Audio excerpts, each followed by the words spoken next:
Europe 1. C'était une adolescente de 13 ans seulement. Son petit ami, 14 ans, lui aussi, lui reconnaît l'avoir poignardé, Hélène. La collégienne a été retrouvée morte ce matin à Clessé, près de Mâcon, en Saône-et-Loire. Le procureur vient de prendre la parole, Jean-Luc Boujon. Il a révélé plusieurs informations importantes sur cette affaire.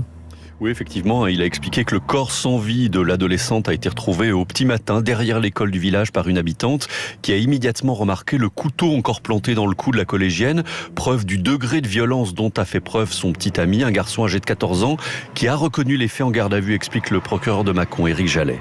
Il reconnaît avoir, comme à son habitude depuis quelques jours, convenu d'un rendez-vous avec cette jeune fille, qu'il s'était muni d'un couteau, qu'il avait discuté avec elle, qu'il avait placé ce couteau dans sa manche, et après avoir discuté quelques instants avec elle, lui avait porté 3 coups de couteau au niveau du cou. Elle avait tenté de fuir, il l'avait rattrapée, avait tenté de l'étrangler, puis avait porté à nouveau des coups de couteau, laissant le couteau sur place et rentrant chez lui.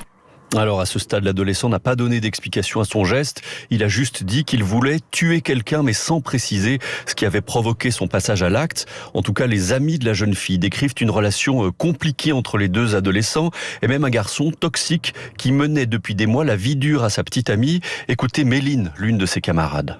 Ça fait un moment qu'elle n'allait pas bien à cause d'un garçon, on va dire qu'il l'a manipulé beaucoup et qu'il lui faisait faire plein de bêtises. Ils étaient amoureux les deux, mais il lui faisait plein de crasses, il faisait un peu n'importe quoi avec elle. Il l'insultait, il la faisait sortir la nuit, plein de trucs comme ça. Et la nuit, ils se rejoignaient, je sais pas ce qu'il faisait, mais en tout cas, il était pas très gentil avec elle. Elle avait changé, elle était plus comme avant.